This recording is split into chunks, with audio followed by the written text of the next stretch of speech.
y bastante. Bastante, mucho, muy. Así que bueno, antes de empezar, ¿alguien tiene alguna pregunta, duda, declaración?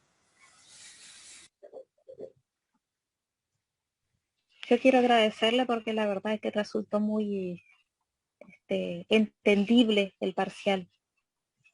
Bueno, está bien, gracias, pero no me agradezcan a mí, agradezcanselo al licenciado en todo caso que fuera el quien lo Bueno, confeccionó. lo que pasa es que sus visitas son fugaces, por eso Y es sí, que la no verdad que fue puedo. muy fácil el examen y el de un grupo me pareció particularmente más fácil que el del otro, pero los dos fueron fáciles. No se les exigió para nada, si sabían lo mínimo indispensable tenían que aprobar, Razonar, por supuesto. pero la verdad que estuvo bastante, bastante fácil. Pero bueno, bien, ¿alguna duda Profe, entonces? ¿Alguna otra cuestión que quieran yo tengo preguntar o una aclarar? duda sobre un punto, pero no sé si prefiere que la haga al final de la clase. Capaz que si es sobre el examen, alguna pregunta de técnica del examen, capaz lo dejamos para el final. Me gustaría ir Dale. arrancando primero con la clase de hoy.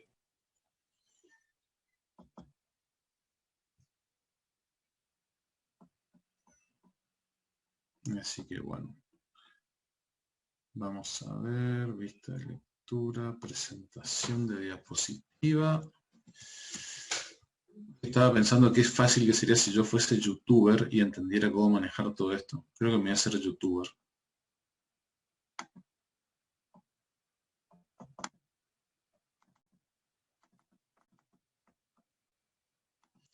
Bueno, como dice el título, esto es una breve introducción a macro. Y es breve porque hoy arrancamos la unidad 8. En realidad, técnicamente vamos a arrancar la unidad 13, 12, la de evolución histórica. Hoy vamos a ver evolución histórica y vamos a usar evolución histórica para llegar a macro. Vamos a implementar algo nuevo este curso. Normalmente, la clase de evolución histórica la pasamos por alto, porque no nos da el tiempo, porque no llegamos o se la terminamos encargando algún trabajo a los estudiantes, pero este curso me parece mejor si arrancamos por acá directamente y lo utilizamos para llegar a macroeconomía. ¿Sí?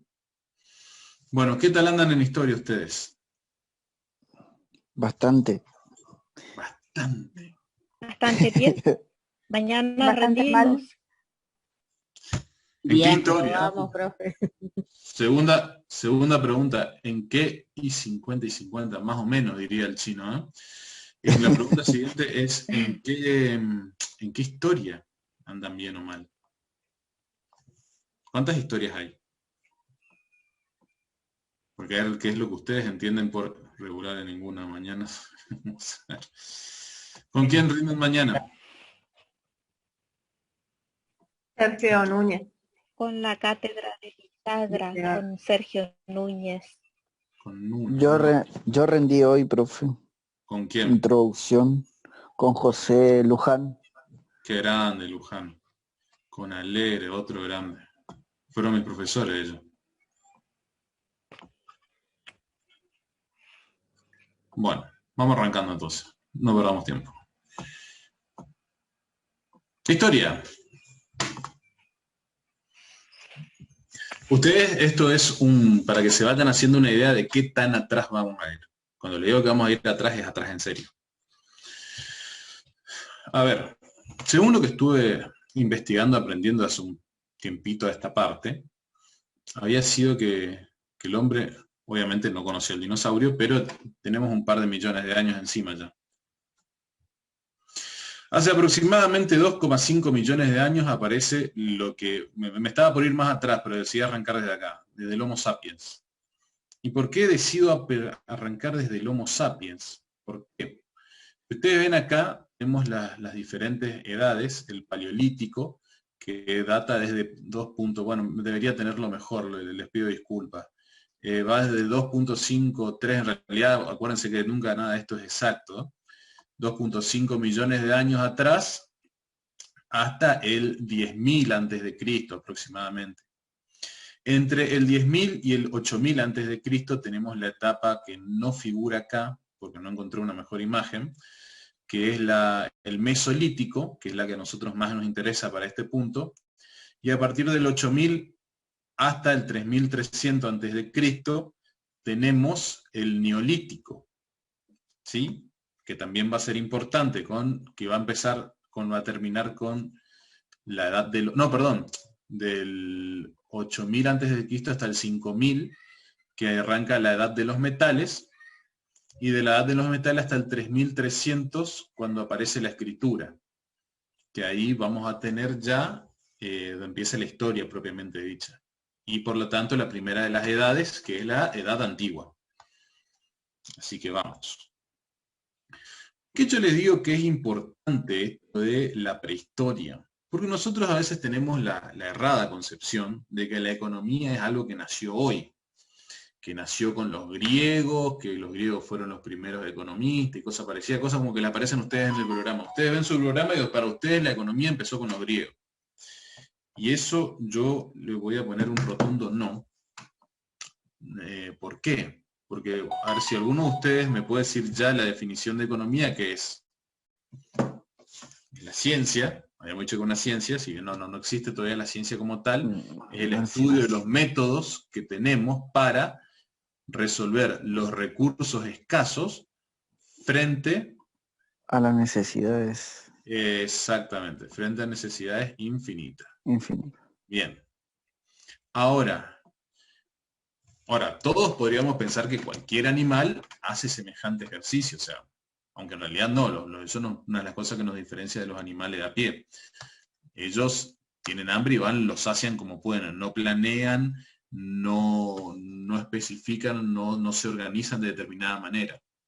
Aunque sí tenemos ejemplos de organización en el reino animal, como podrían ser las hormigas u otros animales, en general los animales sacian sus necesidades al momento. Pero acá el hombre, Homo sapiens, aparece y desarrolla una primera habilidad muy importante, que es la fabricación de herramientas.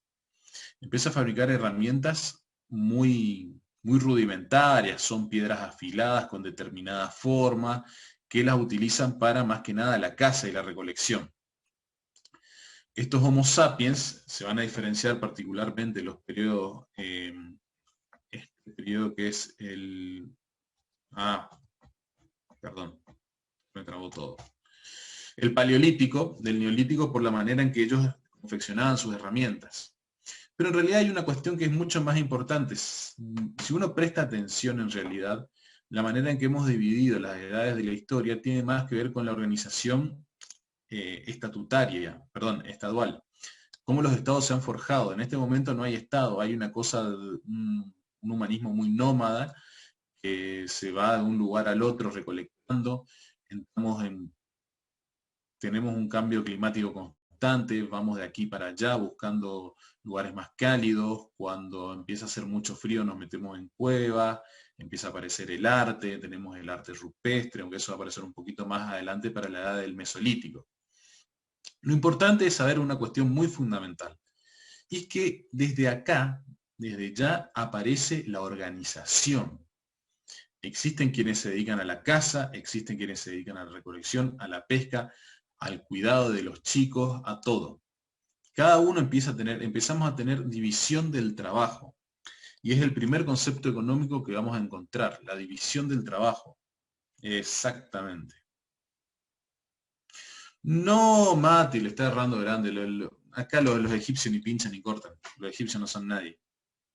A diferencia de lo que podemos pensar. Ya vamos a ver. Por eso yo en algún momento le dije, vamos a mirar un poquito más a fondo lo que entendemos por historia y dónde miramos la historia. Nosotros normalmente tenemos la historia desde un punto de vista muy europeo. Nosotros pensamos en términos de cómo los europeos vivieron su evolución histórica.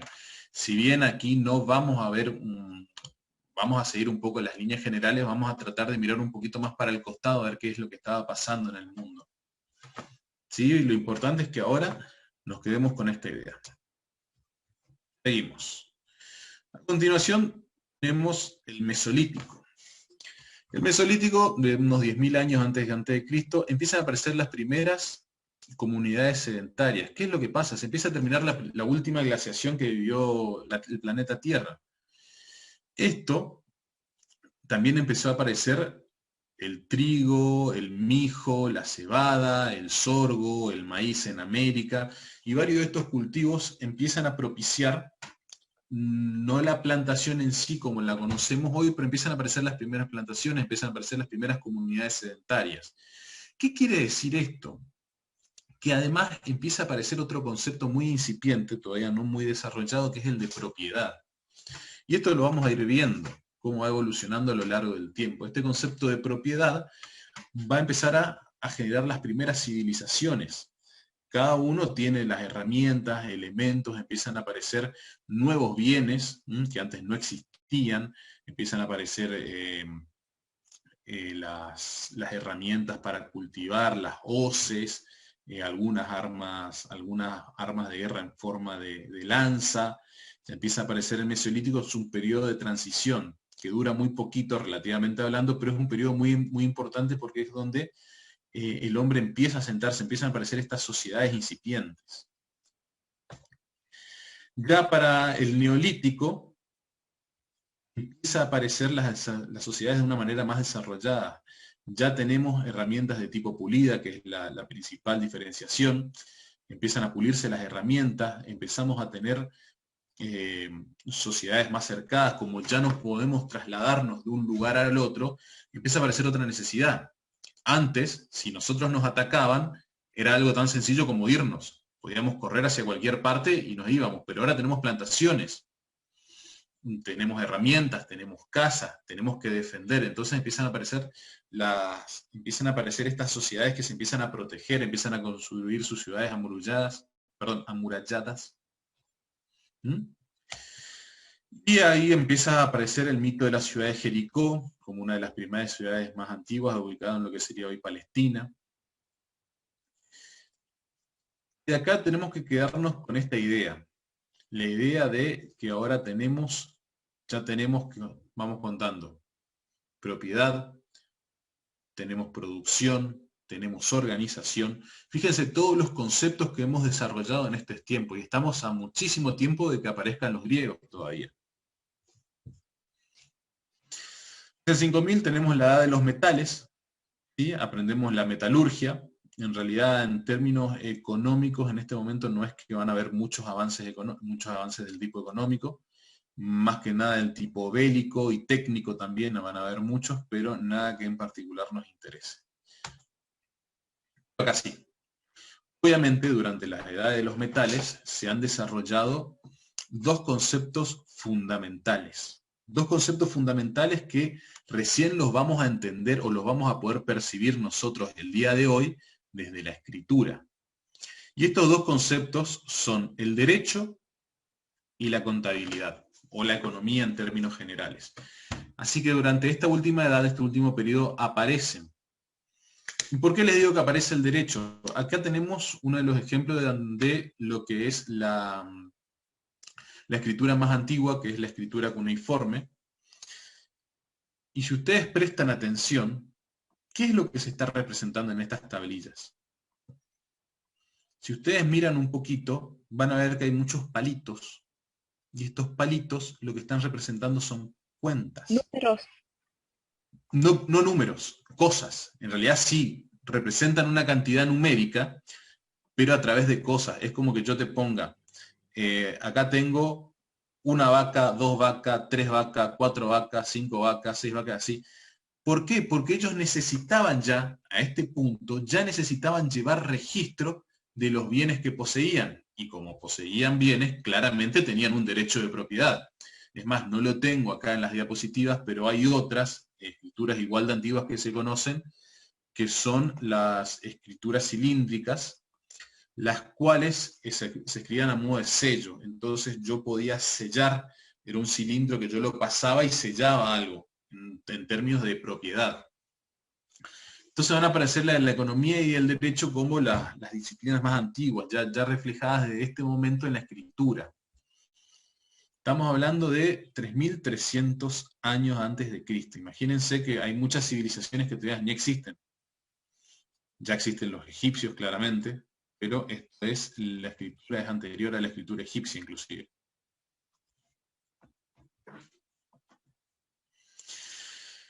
¿Dónde aparece todo esto? En la región de Mesopotamia, lo que sería el Asia Menor. Acá tenemos algunas, figuran acá en este mapa algunas de las ciudades más antiguas: Uruk, Lagash, Babilonia, Akkad, Nínive. Y acá sobre lo que es el mar Mediterráneo, las ciudades de Biblos, Sidón, Tiro, que son las ciudades fenicias. Bueno, no me voy a ir muy por las ramas, pero nuevamente les vuelvo a recomendar que puedan entrar en los canales de historia si les interesa más del tema, de cómo los fenicios, que en realidad eran parte de todos los pueblos del Asia Menor, solamente se llamaban así fenicios por los egipcios. Son los que terminan desarrollando toda la cultura, sobre todo de la que terminan siendo algo así como nuestros ascendientes directos, ya porque son ellos los que van a empezar a colonizar y a crear las primeras grandes civilizaciones en todo lo que es el territorio de España. Así que acá tenemos las primeras civilizaciones, que ya funcionan, ya tienen derechos. Acuérdense del Código de Hammurabi, habrán escuchado hablar algo, si no seguramente lo van a hacer. Tenemos la escritura, la economía, la sociedad, acá en esta época ya se están dando de espadazos con todas las ganas. Ya tenemos las sociedades propiamente dichas. Y esto claramente es mucho, lo que les quiero recalcar es que esto es mucho más antiguo de las escrituras, ¿no? Nosotros tenemos constancia, el código hitita también está, sí, cierto, pero eso viene más adelante. Los hititas vienen después. Bien, sigamos para no quedarnos mucho. Primer moneda, hacia el siglo 7 a.C., en la zona de Lidia, Asia Menor, aparece la primer moneda. Para que ustedes imaginen, antes de esto, bueno, esto lo vamos a ver un poquito más de detalle cuando veamos la historia de la moneda, muy brevemente, cuando estudiamos lo que es el dinero. Después de todo esto,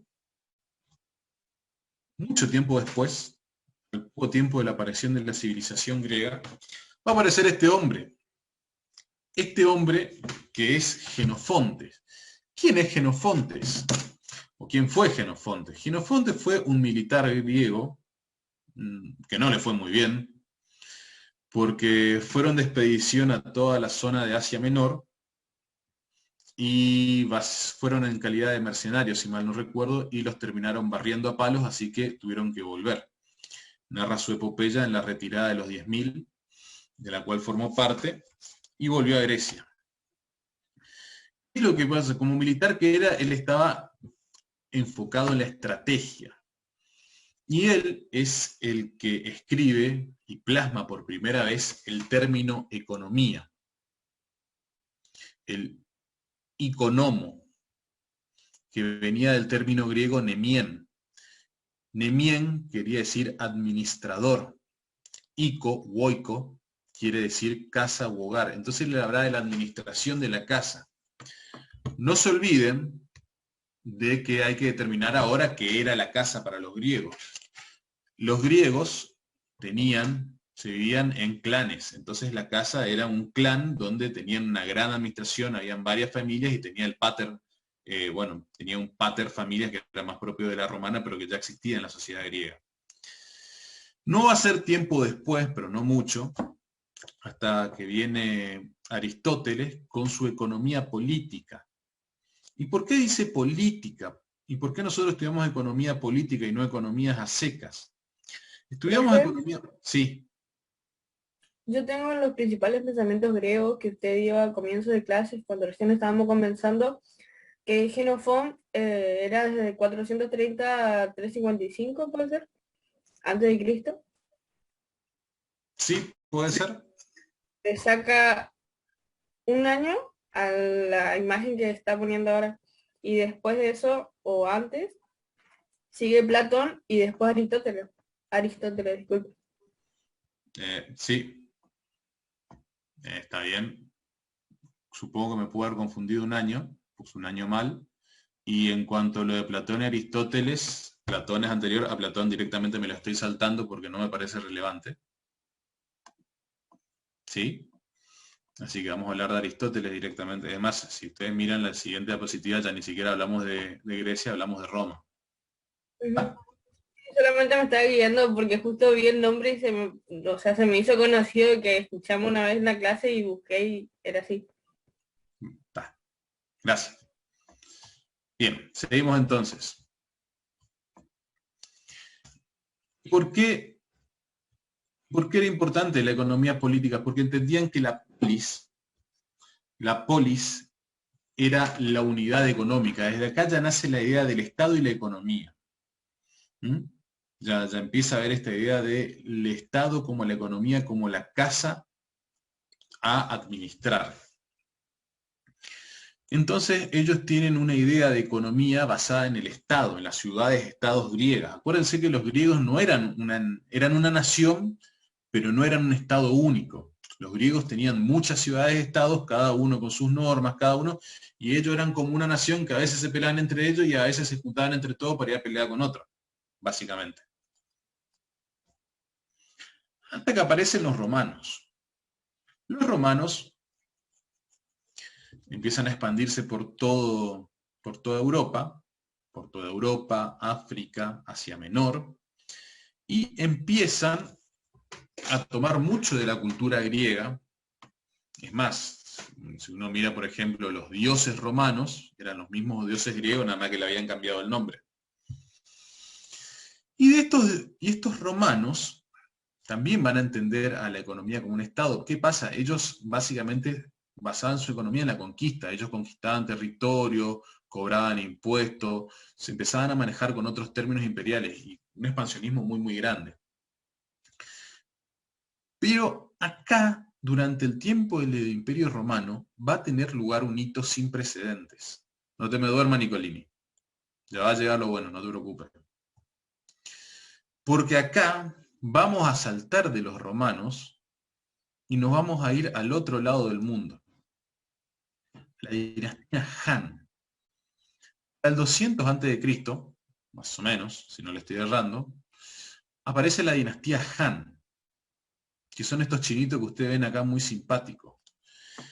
Y a la dinastía Han le tenían muy por los codos, por no decir otra parte del cuerpo, unos grupos de vándalos, de saqueadores, que existían en todo el Asia Central, que era muy típico. El Asia Central, ustedes saben que es una parte de una estepa muy grande, entonces como que no está muy bueno para cultivar ahí. Entonces la mayoría de sus pueblos durante mayor parte del tiempo vivió ¿de qué? Del saqueo. Saqueaban aldeas vecinas. Tanto así, imagínense que tan podridos estaban los chinos de que le caiga a la gente del Asia Central en sus diferentes versiones, hunos, goles, etcétera, que construyeron una muralla gigante. ¿Saben? ¿Se acuerdan de la Gran Muralla? ¿Para qué creen que es la Gran Muralla China? La Gran Muralla China es para que no puedan entrar a China, básicamente. No pueden entrar esta gente. Estaban en guerra y esta gente tenía dos de las armas más efectivas de la época. La primera el arco y la segunda el caballo. Y después de haber un avance técnico muy importante, que iba a ser, ¿cómo se dice? Los estribos.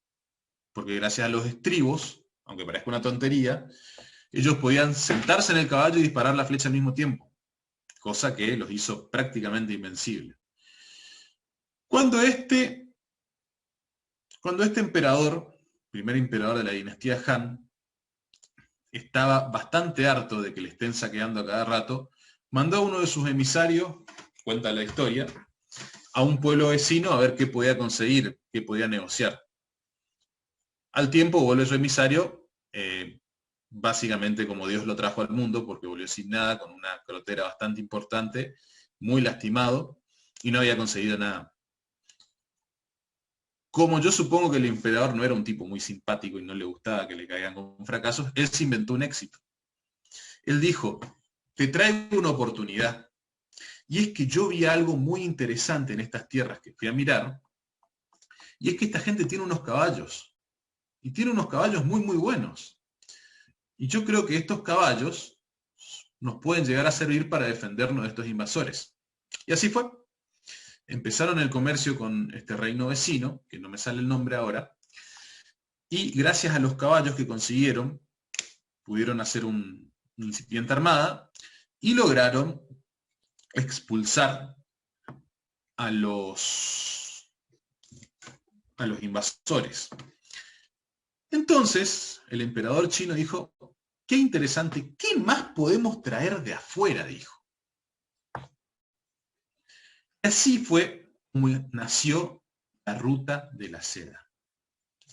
Para quien no lo sepa, la ruta de la seda fue lo que conectó el mundo por más de 1000 años.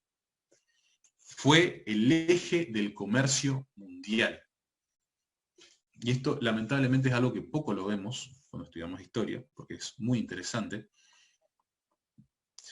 Y justamente nace entre el Imperio Romano y China. A los romanos les encantaba la seda. Pero por este camino no solamente iba a pasar seda, iba a pasar especias, esclavos, armas, dinero, moneda, cultura, religiones, todo se va a empezar a contagiar por medio de esta ruta. Inclusive la peste negra también cuando llegue la Edad Media. Así que esto fue el boom. Se podía traer cosas de todo, animales exóticos, vos podías tener lo que quieras. Era como el Amazon de esa época.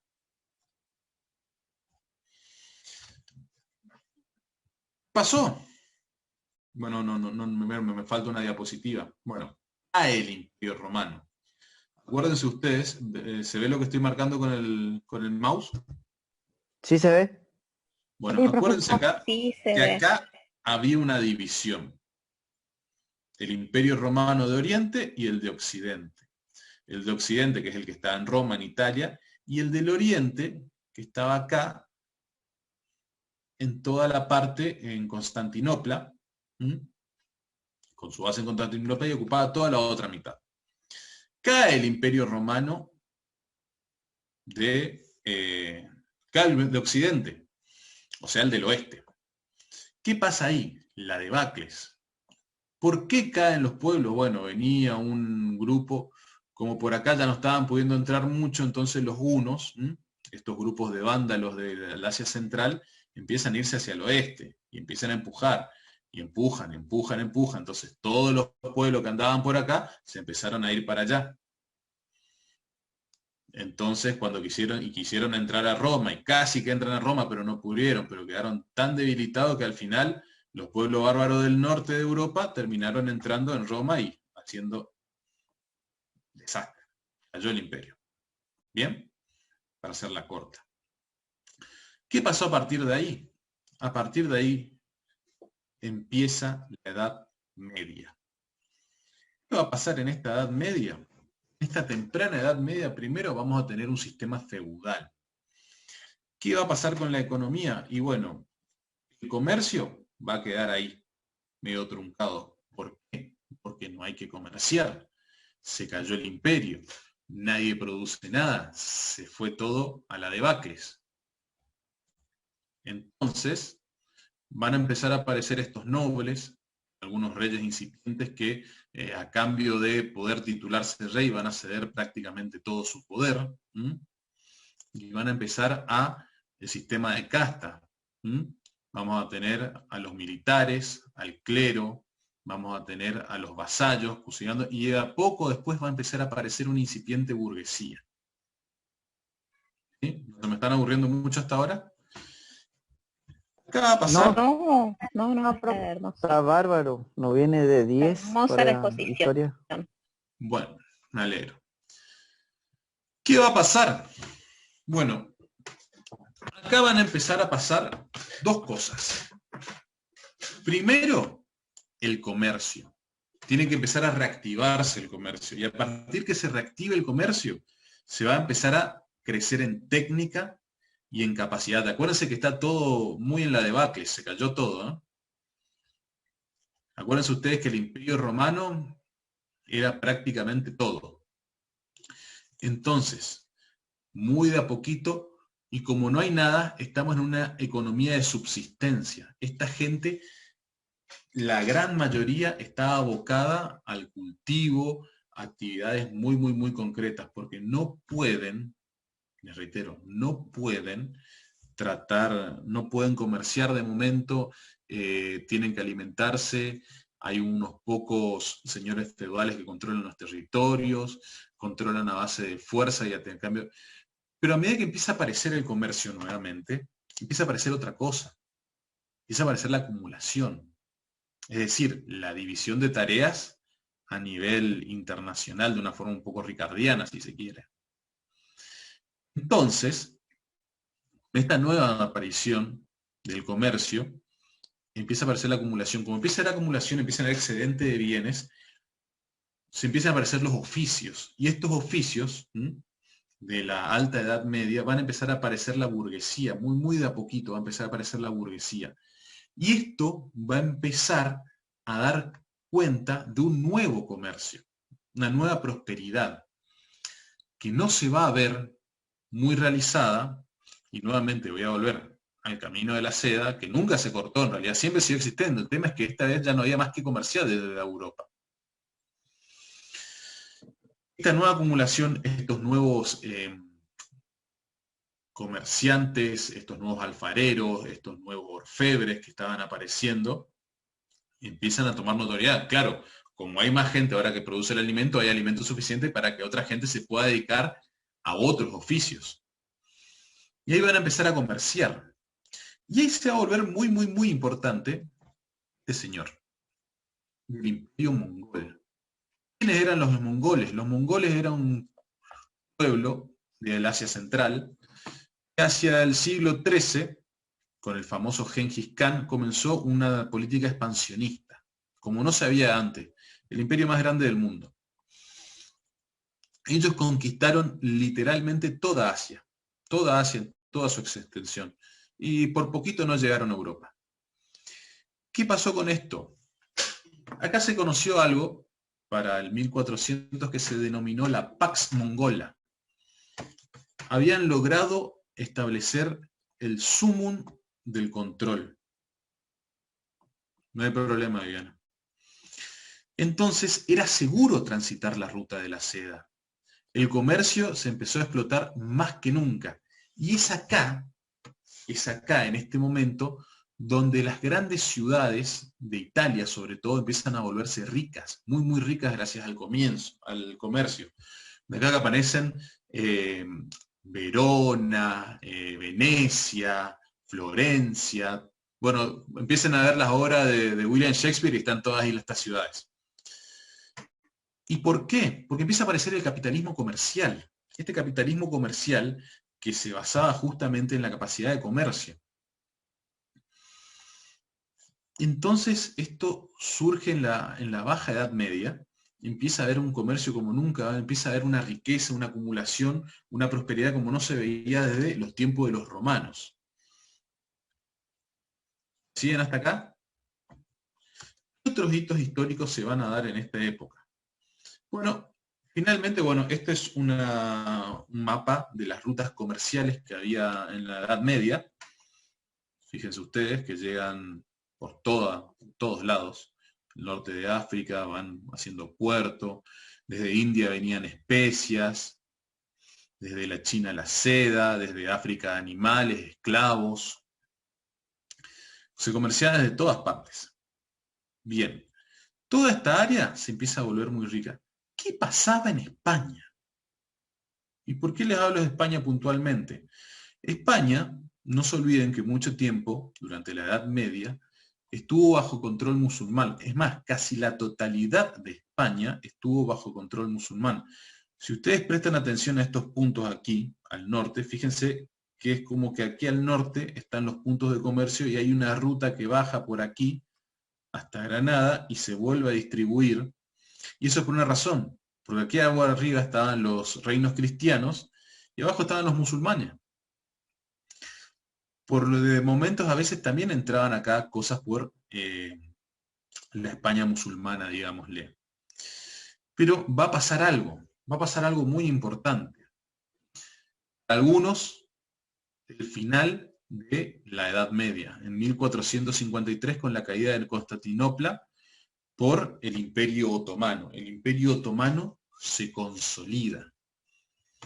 Entonces, ¿y quiénes son estos otomanos? Bueno, los otomanos son los musulmanes que empezaron a cobrar fuerza en todo el Asia Menor a partir del 600, 700, que empieza a cobrar más relevancia, sobre todo con la aparición de las doctrinas, perdón, estoy algo confundido, del 400, el 400 y 600 aparecen las doctrinas musulmanes.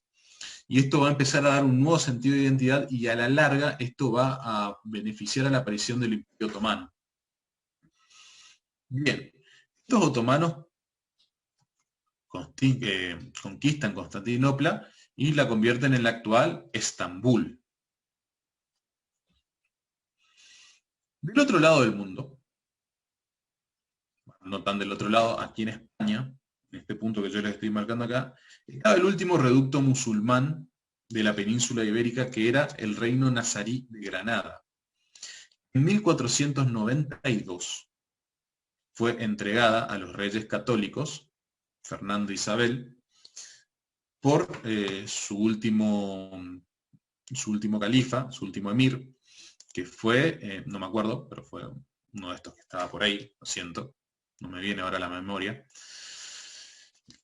Y así se completa la llegada, la conquista de toda la península ibérica. Retrocedamos un poquito. Ustedes piensen que esto fue en 1492. En 1453 se había conquistado todo el Asia Menor por parte del Imperio Otomano. ¿Qué quería decir esto? Bueno, esto quería decir ni más ni menos que acá nuestra querida ruta de la seda estaba bastante interrumpida. No se podía pasar por acá. ¿Por qué? Todo Porque lo el que era el Imperio... mar Mediterráneo sería que estaba ocupado por ellos. O sea, le llamaban como piratas del mar, digamos, del río. Le No, decían a no ellos. necesariamente. El problema es que vos no podías pasar por acá porque acá está el Imperio Otomano. Vos no podías llegar acá, no podías pisar tierra. Claro, no Vos podían, podías claro, no andar por podían, acá. Los puertos más importantes de toda Italia no podían desembarcar acá. claro, Entonces claro, no sí, se sí. podía traer especias, no se podía traer seda, no se podía traer absolutamente nada. ¿Qué es lo grave del asunto? ¿Qué era lo realmente complicado? Que no había especias. Y ustedes me van a decir, tanto quilombo por no poder ponerle pimienta a la comida. Sí. Yo les recuerdo que en esa época no existía tal cosa como la heladera. Si vos tenías carne, la carne normalmente te la terminabas comiendo podrida. Y si no tenías azafrán, sí, para eso también servía más que nada la sal. Pero el problema es que si vos no tenías azafrán, si no tenías pimienta, no podías darle gusto a la comida para que no tenga tanto gusto a podrido. Y eso era realmente un problema para esta gente. Al punto así, que había un tipo, un genovés, un italiano, que se llamaba Cristóbal Colón.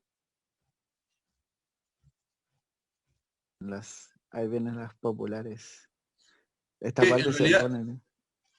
que en realidad este dibujo no es que le hace mucha justicia, porque en realidad él no iba con ínfulas de conquistador. Él se metió 2 meses en el mar para llegar a la India. Y él pensó que estaba en India, de hecho. No tenía idea de que había llegado a otro lugar. Bueno, pero este señor va con los reyes católicos, que en ese momento estaban en pleno apogeo, habían conquistado, habían hecho toda la reconquista, la habían echado los musulmanes. 40 años después de que el Imperio Otomano tira a Constantinopla, ellos le echan a los musulmanes de la península ibérica, todo el mundo se quería congraciar con eso, los ingleses, los franceses, los alemanes, todos le querían. Entonces, este genovés va y le dice, yo puedo llegar, le dice. Por su parte, voy a destacar que por la misma época, los portugueses estaban haciendo lo propio para llegar a la India, no dando la vuelta, sino bordeando África.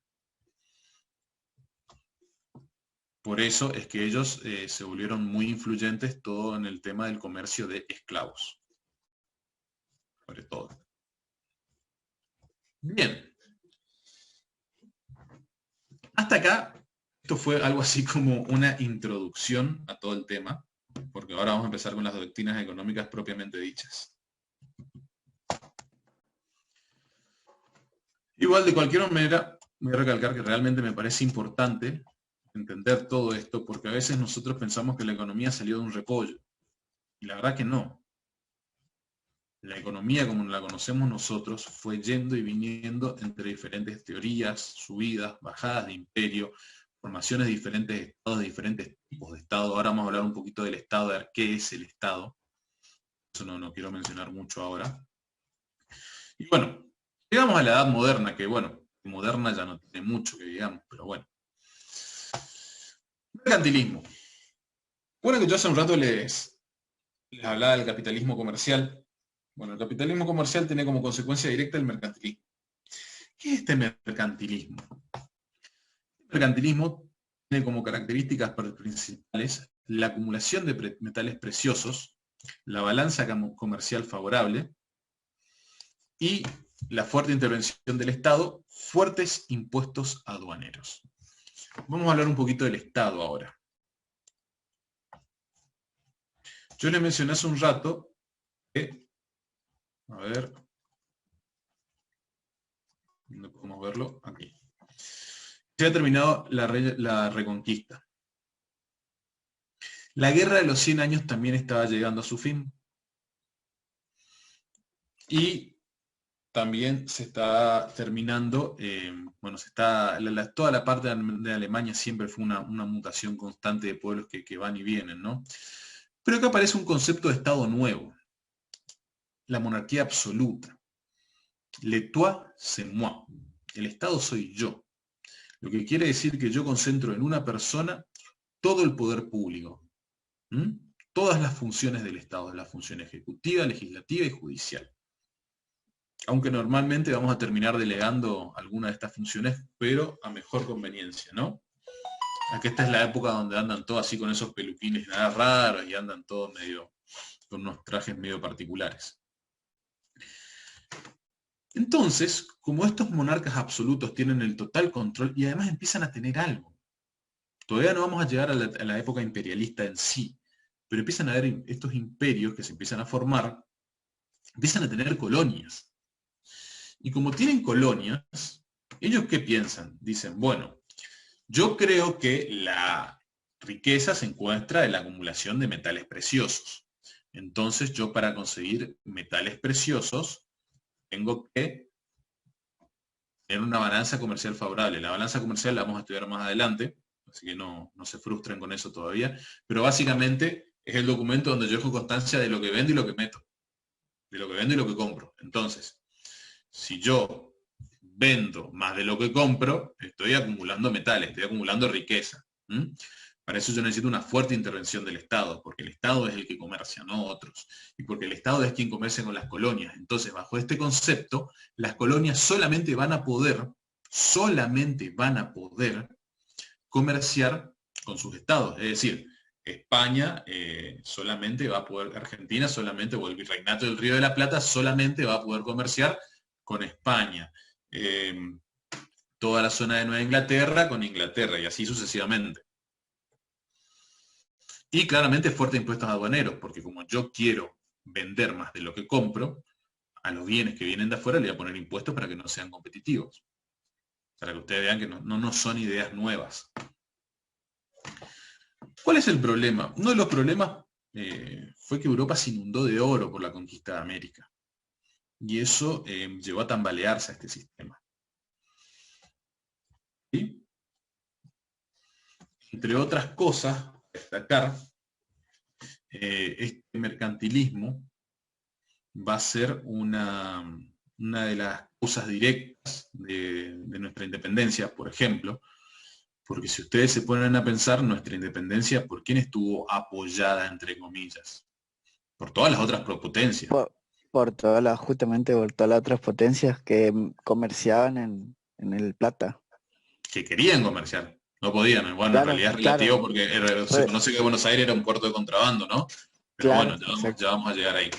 Para eso, primero tenemos que salir de la edad moderna y entrar en la edad contemporánea. Aquí hay un par de hitos por esta fecha que son bastante importantes que me gustaría señalar. El primero es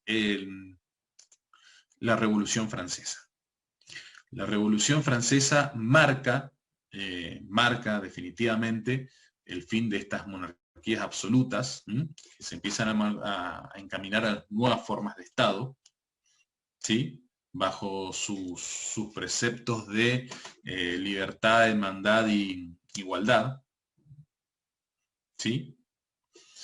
Y fíjense otra cosa, acá a partir de aquí van a aparecer la primera generación de derechos también con esta primera Revolución Francesa, que son los derechos personales, que nosotros lo vimos cuando vimos las generaciones de la ética, generaciones de derechos, la vida, yo tengo derecho a la vida, tengo derecho a Libertad. la libertad, los derechos como persona, como ser humano. ¿Bien? La primera generación de derechos. Vamos a dejarlo ahí en pausa por ahora. Seguimos. 1860, un poquito antes, empieza a darse la primera revolución industrial. ¿Con qué? Con la aparición de la máquina de vapor. Esta nueva invención que hace que todo se empiece a mover mucho más rápido. También empiezan los grandes telares, los grandes tejidos, sobre todo en la parte de Gran Bretaña. Y esto empieza a generar una nueva realidad. Empieza a aparecer una nueva realidad política, una nueva realidad económica, en la cual los monarcas absolutos no pinchaban ni cortaban. La burguesía está muy afianzada, han comerciado, han crecido en poder y en economía, y es hora de empezar a marcar un nuevo territorio. En el mismo contexto, unos años antes, ya había habido el antecedente de la independencia de los Estados Unidos, en 1776. O sea, fíjense cómo empezamos a cambiar ya de época. En este contexto aparece la fisiocracia. ¿Qué es esto de la fisiocracia? Bueno, aparece de las manos de estos dos señores, básicamente, en general, Ney y Turgot. Turgot era asesor de los últimos reyes franceses. ¿Y qué es Ney? Que Ney era un médico. También andaba la economía en esa época que la desarrollaban los médicos, imagínense ustedes. Y como él era médico, obviamente iba a comparar todo con la medicina. Entonces él decía que realmente la riqueza no estaba en el comercio, ni estaba en la producción. Ni siquiera estaba en esta incipiente revolución, muy en auge esta revolución industrial, porque él decía, no, miren, la verdadera riqueza está en la tierra. Pongamos de manifiesto que en esa época Francia era una nación principalmente agrícola. Entonces decía, el comercio es como el sistema sanguíneo, decía. En el sistema sanguíneo es importante, es muy importante, no descarta la importancia, para transportar nutrientes de un lugar al otro, pero no es que los genera. Lo que crea la producción, la industria, transforma unos bienes en otros, pero no los crea. Lo único que puede crear nuevos bienes realmente es la tierra. Y además decía algo muy particular que decía, deja hacer, deja pasar que el mundo sigue su curso. Ese mismo. Que lo decían en francés, como mi francés es óptimo, se lo puedo decir en francés también, el laissez-faire. No, espectacular. Entonces con este laissez-faire, ellos, fíjense que es sospechosamente parecido a la teoría que es casi concomitante, que va a venir un poquito después, que es la de la mano invisible de Adam Smith. Ya vamos a ver cómo los ingleses se las traen con este tema de las teorías. Claro, vos dejalo que todo va como tiene que ir, una cuestión medio hasta hippie, si uno lo quiere ver de cierta manera. No, vos dejalo, tiene que estar así, si no te metas mucho. Pero en realidad va a aparecer otra cuestión acá. El expansionismo. Para el 1800 va a aparecer este señor, que no necesita presentación. Y como él tiene una política fisiócrata, y las ideas fisiócratas están muy en boga para el 1800 en Francia, él va a decir, bueno, si yo creo que la riqueza es la base que la tierra es la base de la riqueza, ¿qué tengo que tener yo? Más tierras. Y si yo que tengo que tener más tierra, ¿qué tengo que hacer? Y bueno, tengo que empezar a conquistar. Y de ahí el expansionismo. Y de ahí que él, con alguna excusa medio extraña de ir para Inglaterra u otro lado, le dice a los reyes, le dice a los españoles, sí, mira, me instalo un ratito, vengo, paso por acá, pero de paso nomás, no me voy a quedar. Y se quedó. Y así fue como Napoleón dejó a su hermano, el famoso José Napoleón, apodado el Pepe Botella, ya se pueden imaginar por qué, a cargo de España. Y este Pepe Botella creó lo que sería la primera constitución española, que se llamó, adivinen cómo. Punto para que me dice. ¿Cómo se llamó la primera constitución española? La de Cádiz. Casi. Sí, pero no. La Pepa. Muy bien, Ariana. La Pepa. ¡Viva la Pepa! ¿Mm? ¡Viva la Pepa! La primera constitución española. Claramente, imagínense cómo esto también fue causal directa de nuestra, entre comillas, revolución. ¿Estamos? Por eso, ustedes siempre tienen que tomar la historia un poco entre comillas, porque a veces a esta altura del campeonato no nos podemos quedar con la versión que estudiamos en la primaria. En la primaria a nosotros se nos inculca un sentido de patriotismo, un sistema de nacionalidad que está muy bien, pero a veces adornamos un poquito de más la historia. Y a esta altura hay que empezar a verla con un poquito más de objetividad. Como es. Entonces nosotros de repente pensamos que San Martín fue un gran prócer, que no digo que no lo fuese, que vino a liberarnos. Y en realidad si él nació en Yapeyú, se fue, vivió en Francia, combatió en España, es más, se fue a morir a Francia. Y él vino acá dentro de una logia, con un objetivo muy claro, que era liberar las Américas. La pregunta es, ¿bajo la orden de quién y para qué? O sea, esas cosas cuando decimos, sí, vino con la logia Lautaro, ¿y quién era la logia Lautaro? ¿Quién lo organizó? ¿Quién la mandó? ¿Para qué? ¿Con qué finalidad? De eso nada. En realidad dice que también, o sea, la logia Lautaro tenía un conocimiento del masónico, los masónicos, y eso eran ingleses, o sea, le venía la versión inglesa masónica. Y justamente los francmasones tienen su origen en Alemania, en realidad. Claro, sí, en Alemania. Sí. Pero están distribuidos ya por todo el mundo a esta altura. Pero sí, eran masones, básicamente. Leímos, o sea que era más bonito decir Lautaro. Para la misma fecha, aparece el liberalismo. 1776. Tengamos en cuenta que en 1760 ya inició la primera revolución industrial. Y este señor, un escocés, profesor de filosofía de la Universidad de Glasgow, en Escocia, Adam Smith, tutor de los hijos del rey, escribe su libro, Naturaleza y causa de la riqueza de las naciones. Y ustedes van a empezar, espero que hayan podido notar un pequeño patrón en la historia, que por lo menos para mí es crucial.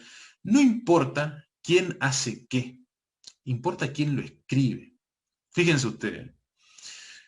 Los sumerios, arcadios, ellos hicieron civilización, hicieron moneda, hicieron de todo. ¿Y de quién nos acordamos en la economía? De los griegos. ¿Por qué? Porque ellos lo escribieron. De la naturaleza y causa de las razones, millones de antes ya inclusive escribieron. Pero ¿quién nos acordamos? De Adam Smith. ¿Por qué? Porque fue el primero que hizo un libro sintetizando todo.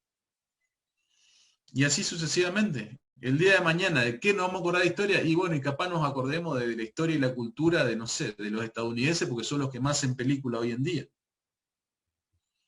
Cuando en realidad a veces nuestra realidad está pasando por otro lado. Bien. ¿Qué dice Adam Smith? Adam Smith dice muchas cosas que no las tengo acá apuntadas, pues se las voy a contar de todas maneras. Igual me parece que voy a hacer una revisión de esta diapositiva antes de subirla, si es que la subo. Primeramente, como ustedes ya saben, división del trabajo. Hablando de la división del trabajo, como ya vimos, nació allá en el Paleolítico. Fíjense ustedes. La escribió por primera vez Jenofontes, cuando hablaba de organización.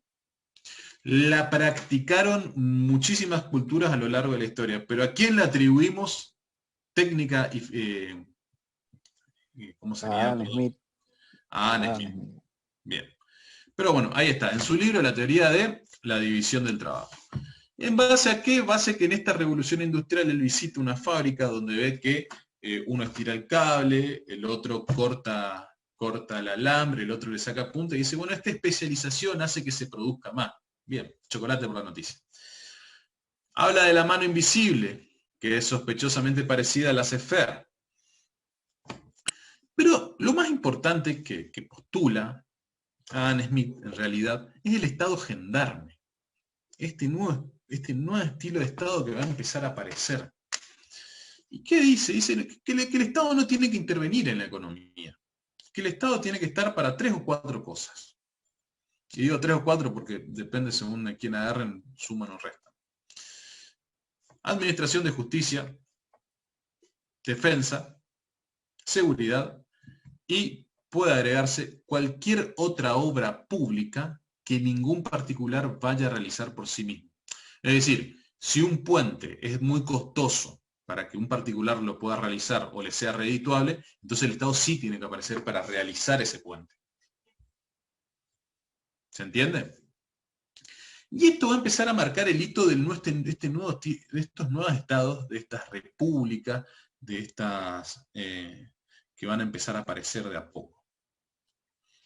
Entre los clásicos también vamos a encontrar a este señor muy importante, no por buenas razones, que se llamó Jean-Baptiste Say.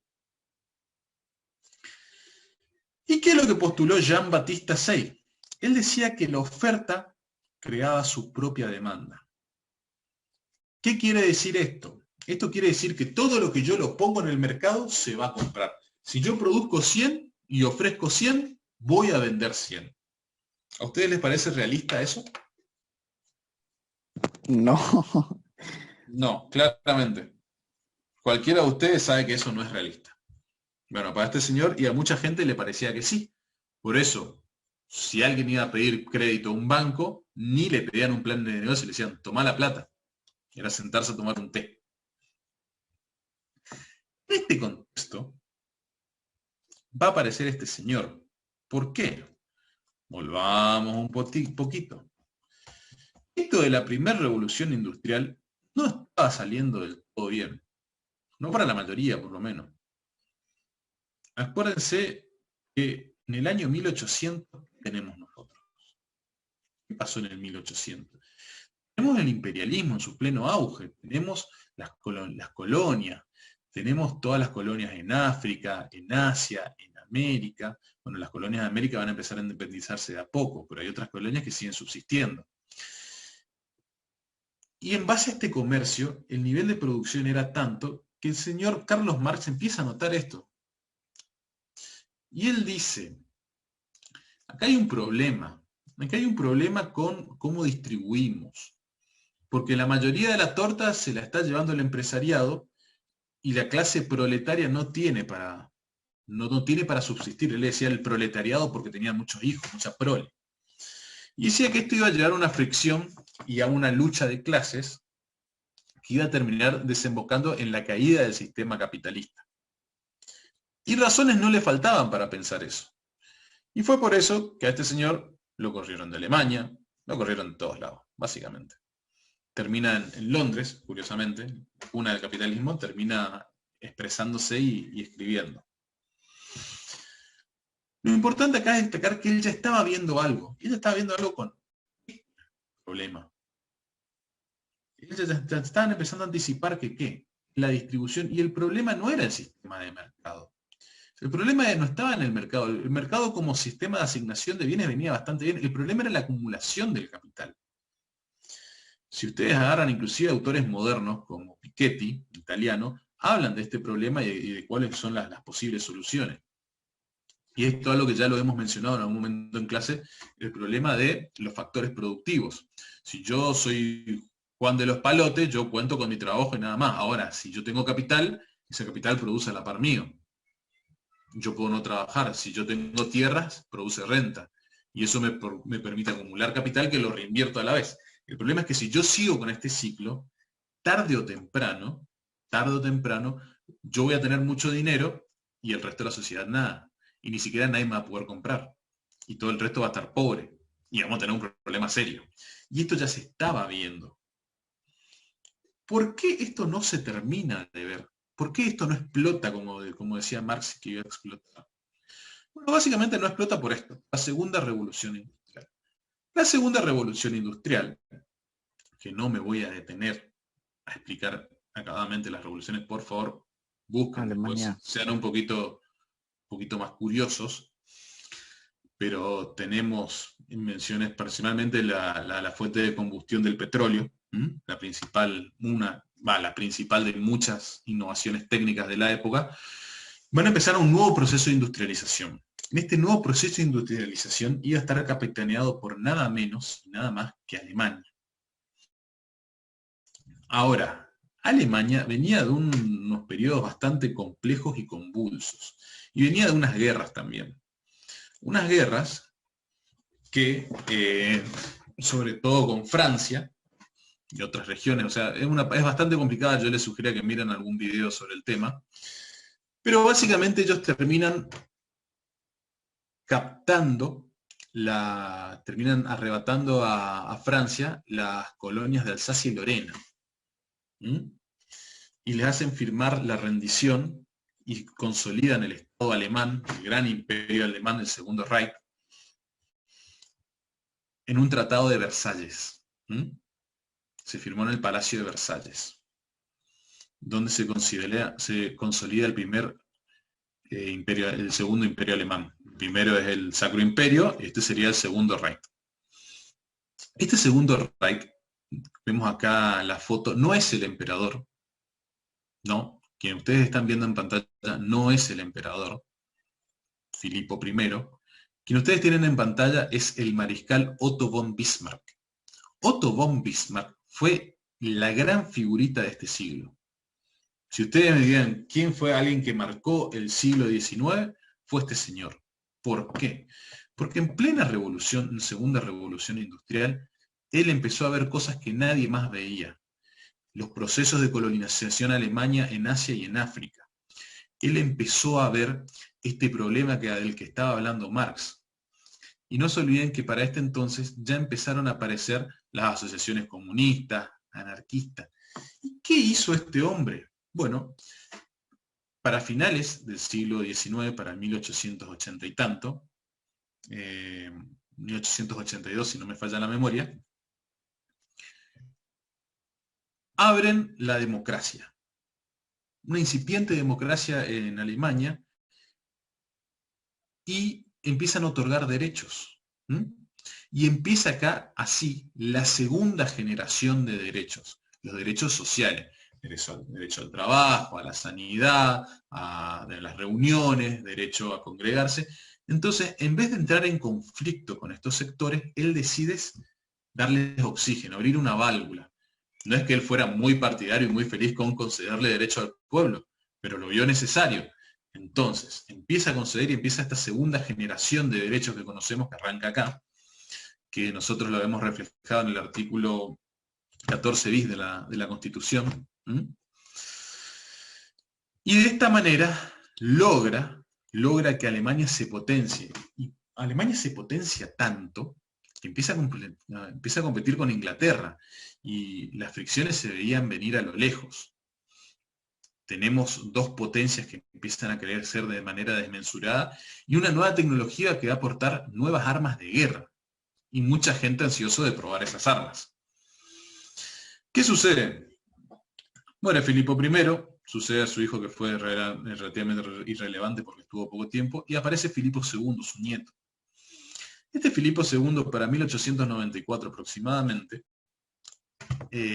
despide a Otto von Bismarck y entra en un proceso de megalomanía que va a desembocar 10 años después, perdón, para 1900 aproximadamente, va a desembocar en la Primera Guerra Mundial.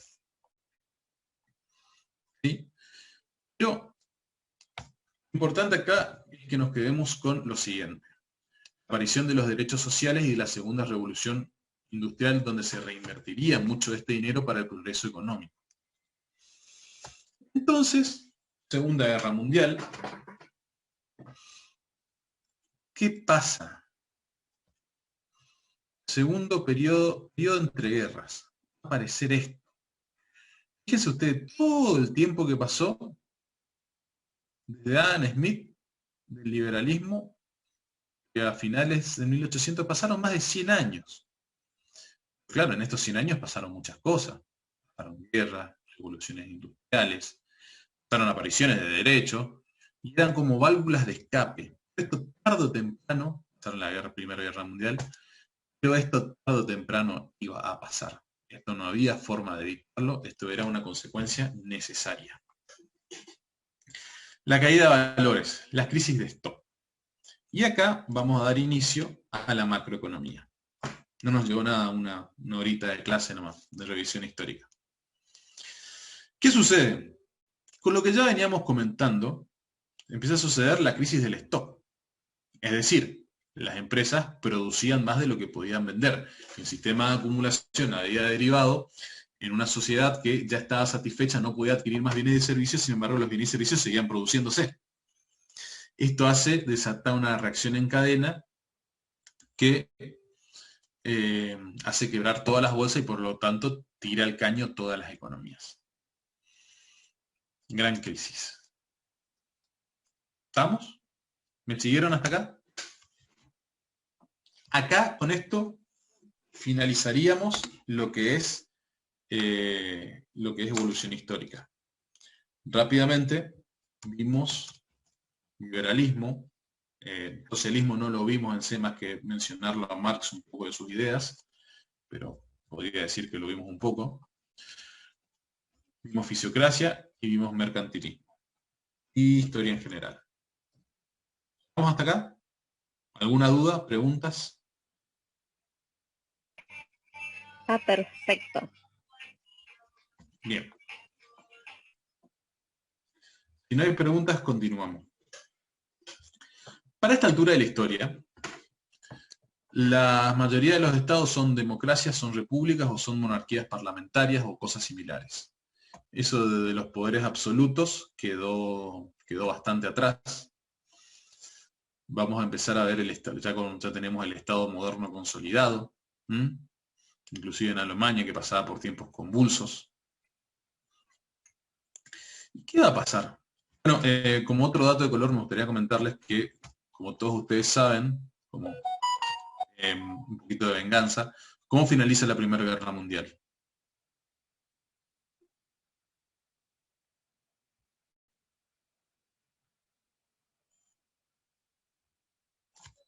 ¿Nadie se acuerda cómo finaliza la Primera Guerra Mundial? Con el armisticio. ¿Qué sería? Como un tratado de paz. ¿Y cómo se llamó ese tratado? No me acuerdo ahora, profe. El Tratado de Versalles. ¿Se acuerdan lo que yo le dije hace un rato de Versalles?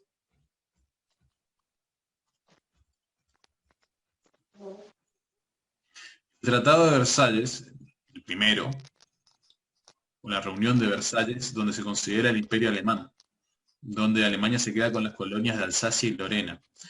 En el Tratado de Versalles, que finaliza con la Primera Guerra Mundial, se devuelven las colonias de Alsacia y Lorena, se impone una pena grandísima económica a Alemania, y lo más grave de todos, hace que Alemania se declare como la única responsable de la guerra.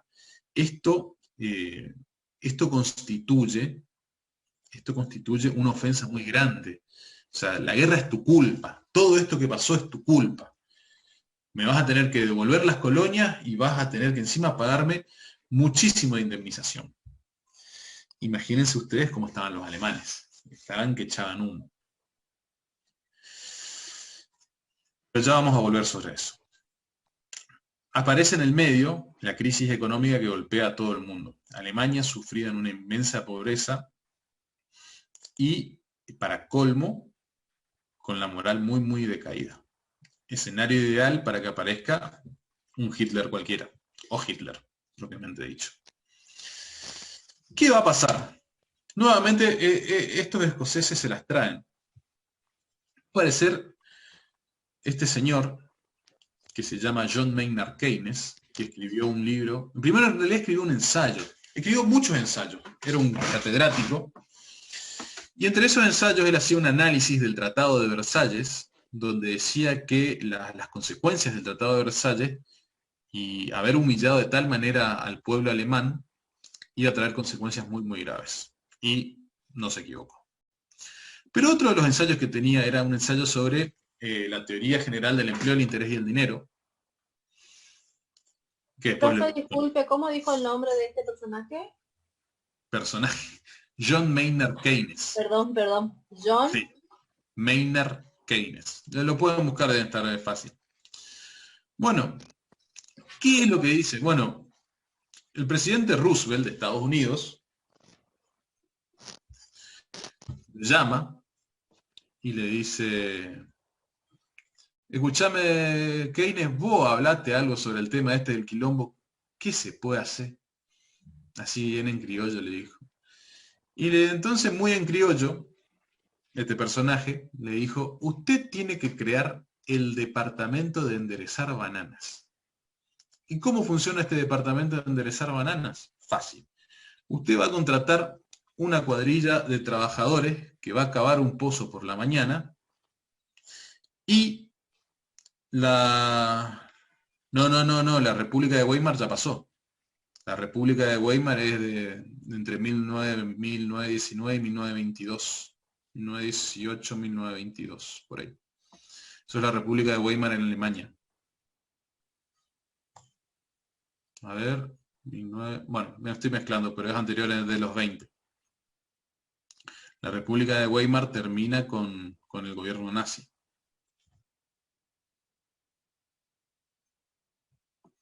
Bien.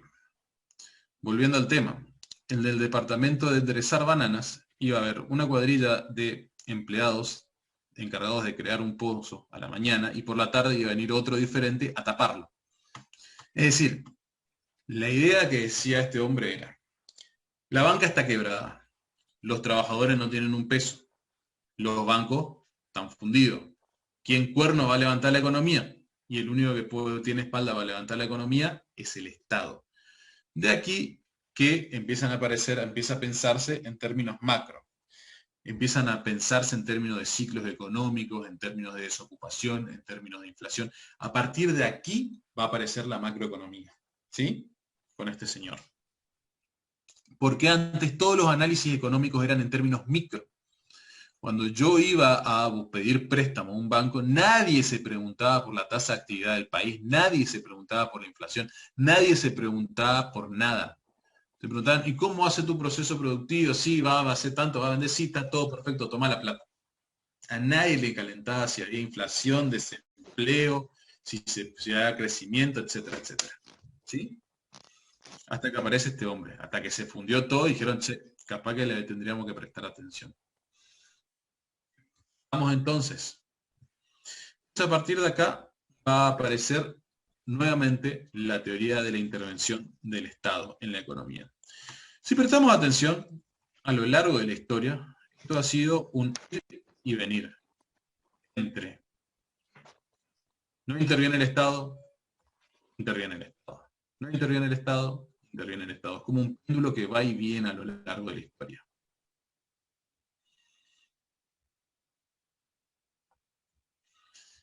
Es un péndulo cuyo movimiento va cesando, que prácticamente se ha detenido. Hoy en día nadie se cuestiona si el modelo de asignación tiene que ser por mercado o por el Estado. Hoy en día nos preguntamos en qué medida tiene que aparecer el Estado para regular al mercado, porque el mercado no se regula por sí solo.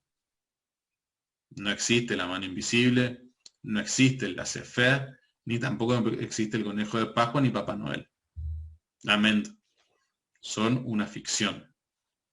Y si uno le deja la oportunidad al mercado y a los monopolios, se van a quedar con todo y nuevamente vamos a tener las repercusiones que ya hemos visto antes. Tampoco sirve una economía planificada. El mercado tiene que estar como asignación de los bienes. La pregunta es en qué justa medida debemos intervenir. En realidad, lo justo y necesario para poder cuidar al mercado. Claro, van a verse los ciclos económicos y cómo acá van a aparecer las teorías, las medidas anticíclicas. ¿Sí? Bien. Hasta acá, esto fue evolución histórica. Así que ahora vamos con el Estado. Vamos con lo que es propiamente la unidad 8. ¿Cómo están? ¿Aguantan todavía? Sí. Sí, perfecto. Bueno, acá ¿sabe tenemos cómo unos nos ayudó conceptos. nos ayudó en ¿Eh? historia, profe? ¿Sabe cómo nos ayudó en historia? Ahora ¿En ya está serio? re adelantado ya. Sí, no, ¿Pero ustedes no estudian historia constitucional? Todo lo que sí, pero aprendimos hay esto. cierto concordancia, profe, porque por ejemplo, usted nombró varias situaciones que, por ejemplo, las dos revoluciones tienen mucho que ver, porque justamente usted lo anticipó y nos dijo que tuvo que ver con la revolución que pasó Ah, no, acá en seguro que América. sí, todo está conectado con todo, pero se me hace que las fechas específicas, si mal yo no recuerdo, eran más nacionales, tratado de cuadrilátero y todas esas cosas. A ver, En Sí, entonces, pero la los segunda profesores parte, profe. nos hacen ver las bases, y esas son las bases, básicamente. la base está. Bueno, Claro, vimos la primera y segunda generación de derechos, eso sí. exactamente. A ver, bueno, continuemos entonces. La monarquía española sigue estando. España tiene un rey.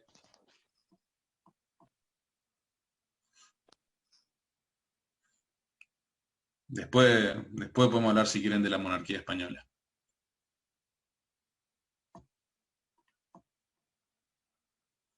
Un rey que reina pero no gobierna.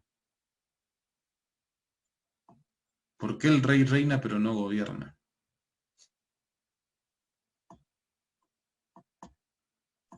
Porque el sistema es monárquico parlamentario. Sí, en realidad la monarquía está de figurita. Es más como que fuese un sistema de... Es como que si yo tuviese en el Estado un departamento de representación y comunicación oficial que es hereditario.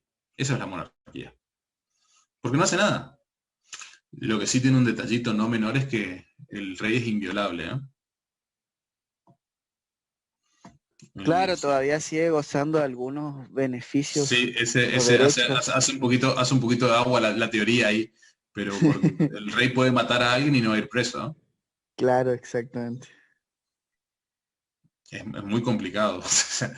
Desde un punto de vista jurídico, para explicarlo con cierto grado de coherencia, es difícil, porque uno puede decir, bueno, sí, está el rey, pero en realidad el rey hace de comunicador oficial de cosas, de representación, va a actos, es el que hace los llamamientos, es el que hace los nombramientos, hace esto, hace lo otro, pero en realidad todos los actos del rey están refrendados, están firmados atrás por un ministro o por el presidente del gobierno, que, ¿qué tienen que explicar mañana?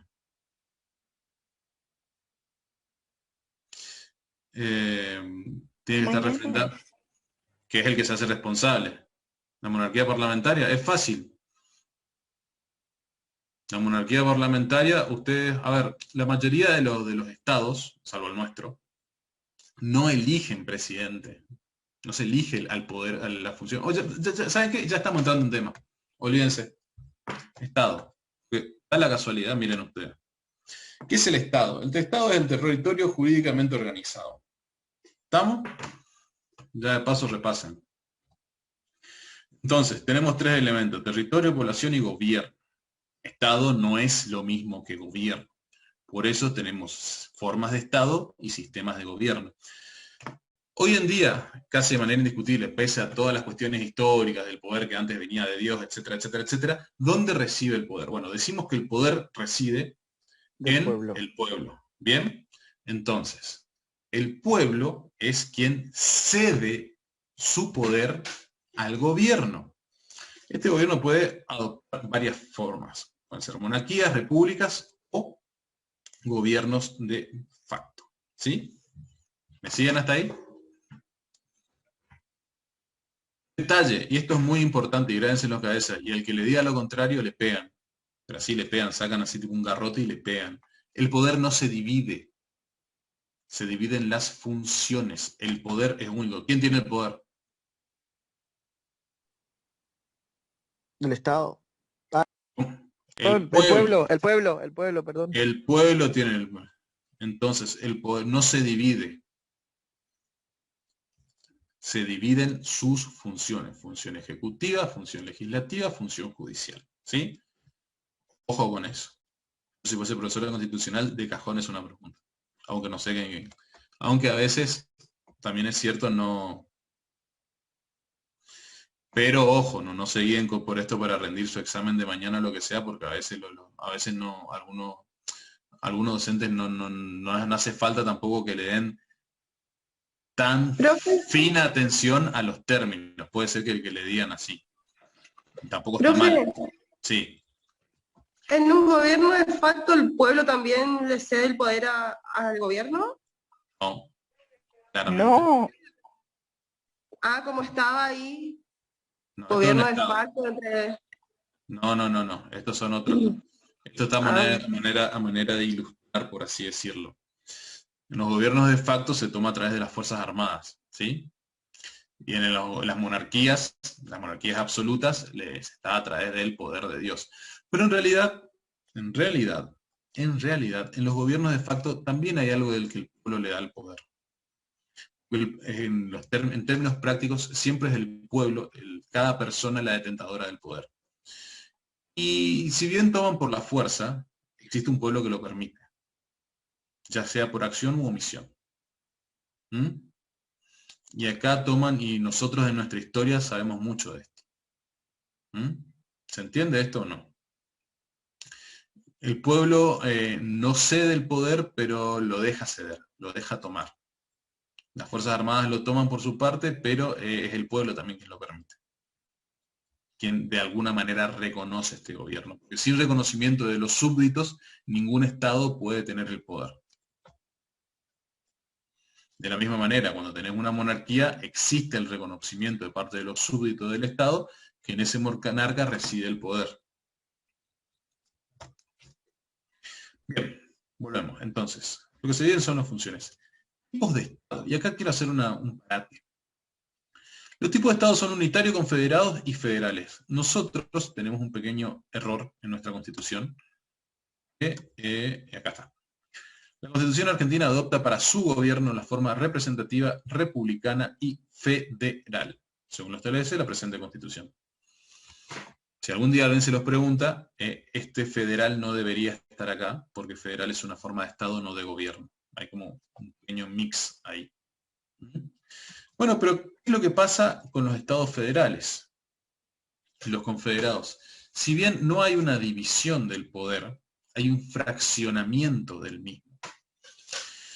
Vamos a volver un poquito a la idea esta del poder. El poder básicamente se basa en el monopolio de la fuerza. Es decir, el Estado es quien ostenta el monopolio de la fuerza y por tanto es quien puede, hablando mal y pronto, meternos presos. Pueden detenernos, pueden utilizar la fuerza pública para retenernos en nuestra acción en contra de nuestra voluntad. Porque si analizamos, sin ponernos demasiado filosófico, y analizamos lo que quiere decir poder, poder es poder someter la voluntad de un ajeno a la propia, ¿sí?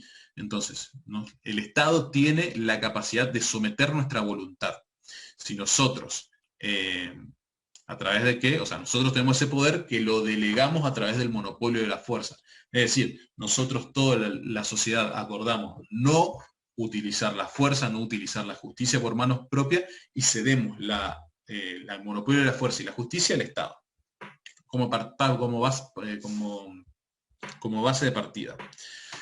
Es por esta razón que, por ejemplo, hay cosas que no tienen hay mucha gente que propugna un Estado liberal, muy liberal, sin ningún tipo de intervención del Estado, pero al mismo tiempo también se olvidan que es ese mismo Estado quien garantiza la propiedad privada, es el Estado quien garantiza las patentes, es el Estado quien garantiza todo el sistema liberal. Y este sistema liberal está fundamentado en un Estado que a su vez se fundamenta en la cesión que cada uno de nosotros, como ciudadanos, como pobladores, cedemos en ese Estado. Es decir, todos tenemos participación en ese Estado al ceder nuestros derechos, al contribuir. Porque no se olviden que la garantía de los derechos no es gratis. Existen jueces, policías, abogados, que todos forman parte de la maquinaria del Estado y que se solventan con los impuestos que todos aportamos. De ese punto de vista, a mí me gustaría recalcar la importancia de que acá nadie se salva solo. El Estado funciona gracias a que todos lo permitimos. Bien. Volviendo. Vamos a quedarnos acá un ratito. Nosotros vivimos en un Estado federal, ¿no? Ahora, acá tenemos otro problema. ¿Por qué decimos que el Estado es federal? Decimos que el Estado es federal porque tenemos varios estados que conforman uno. Tenemos provincias que forman una nación y tenemos a su vez también municipios que forman provincias.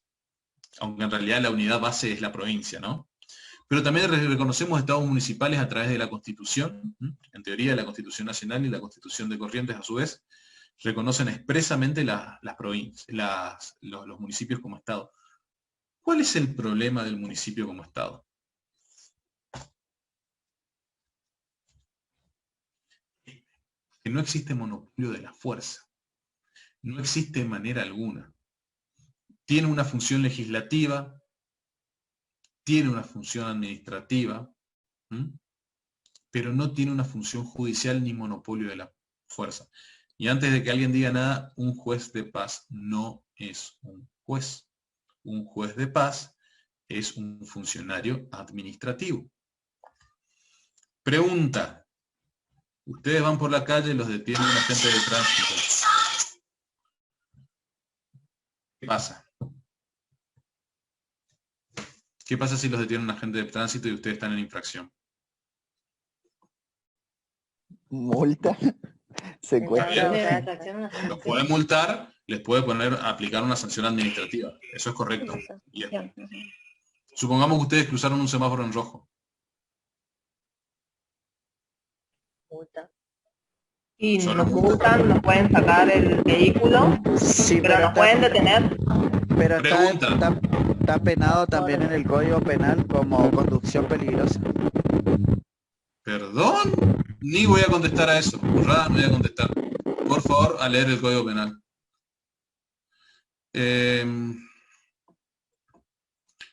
¿Cómo? Ahora, el señor le dice, entrégueme su vehículo. Y ustedes le dicen, no quiero. Así le dicen. Así se plantan a empezar y dicen, no, no lo voy a hacer. ¿Qué sucede? Tiene que llamar a la policía. Llaman a la policía. Tiene que llamar a la policía. ¿La policía de quién es? ¿Del municipio o la provincia? De la provincia. De la provincia. Muy bien. Viene el uniformado y les dice a ustedes, bájese del vehículo. Y ustedes vuelven a repetir, no quiero. ¿Qué sucede? No me bajo el vehículo. Es propiedad Va privada. Con la autoridad. ¿Qué tiene que hacer el policía? Llamar a un juez. Identificar. Llamar a un juez. ¿El juez de quién es? Profe, disculpe la interferencia, alguno de los... Están activando micrófonos que están distorsionando mucho. Esperen un poco, por favor. Sí, No no se activen nada. escucha lo que usted habla. ¿El juez de quién es? De la provincia.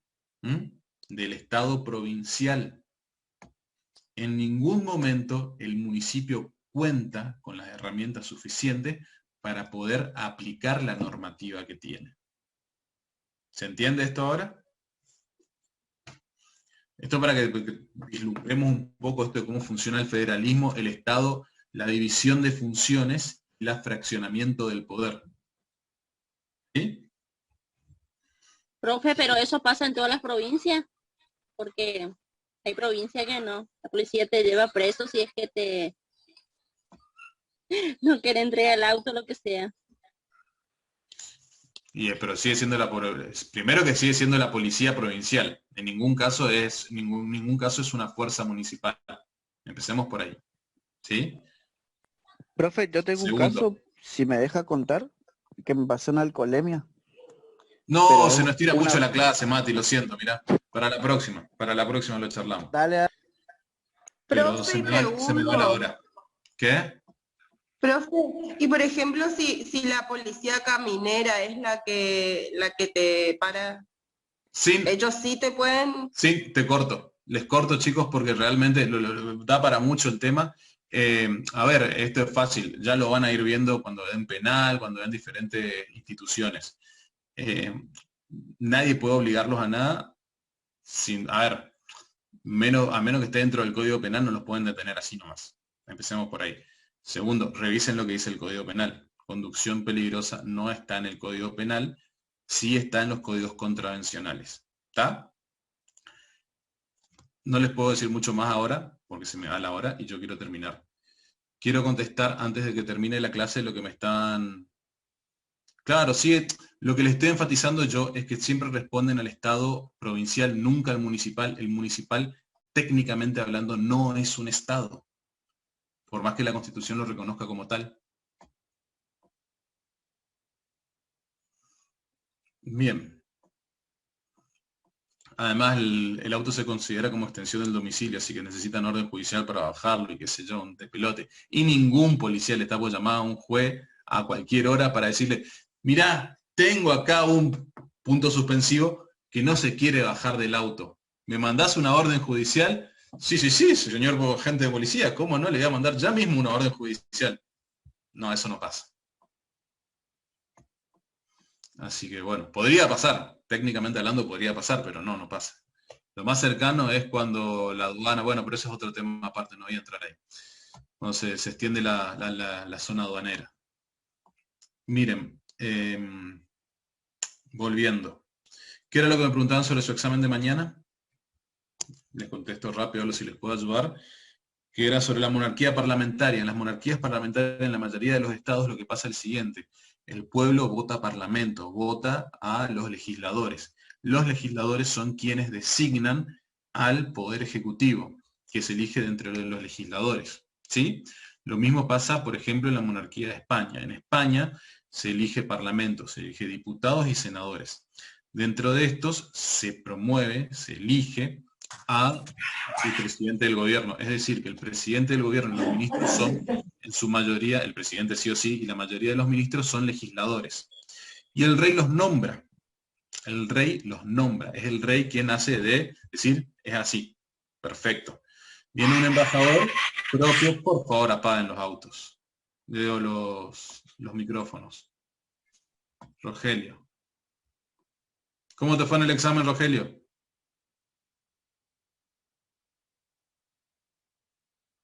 Está durmiendo, Rogelio. Bueno, entonces, después hablamos, Rogelio, no te preocupes. ¿Qué pasa? Sigo con la explicación, pues si no, se me va. Se refrenda, y fíjense qué interesante esto.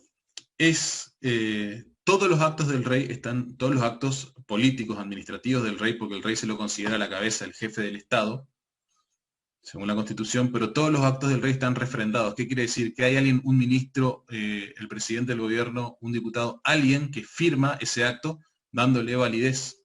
Si ese acto no está firmado, no es válido, por lo tanto no tiene efecto. Y ese acto firmado que realiza el rey es quien lo firma, quien lo refrenda, quien se hace responsable. Es decir, si algún tipo de responsabilidad recae sobre el acto, recae sobre quien lo refrenda, no sobre el rey.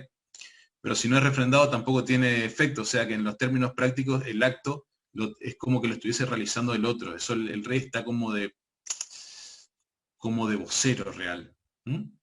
Es un vocero real hereditario. Nombra a los embajadores, los designa, los reconoce si vienen de afuera, llama a las elecciones, tiene un montón de funciones. Pero no hace nada realmente. Claro, es símbolo, más que nada es simbólico. Acá antes también teníamos algo más parecido cuando teníamos el colegio electoral. No votábamos directamente. Eso de elegir presidente directo es una mala idea. Es una mala implicación de una mala reforma del 94. Sobre todo para nosotros. ¿Y por qué? Porque antes cuando había colegio electoral el peso de Corrientes era el mismo que el de Buenos Aires. Eran 3 por distrito y listo. Ahora como es proporcional, ¿quién se acuerda de Corrientes, de Chaco, de Formosa, que tienen poquitos habitantes? Bien. ¿Estamos entonces? ¿Alguna otra duda? Profe, si reprobamos historia, ¿no puede dar clase de historia? Claramente no. Ni siquiera le doy clase de extra economía, le doy historia.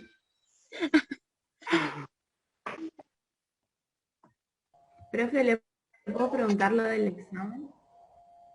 Bueno, sí, ¿qué era lo del examen? Había un punto sobre la eficiencia de Pareto.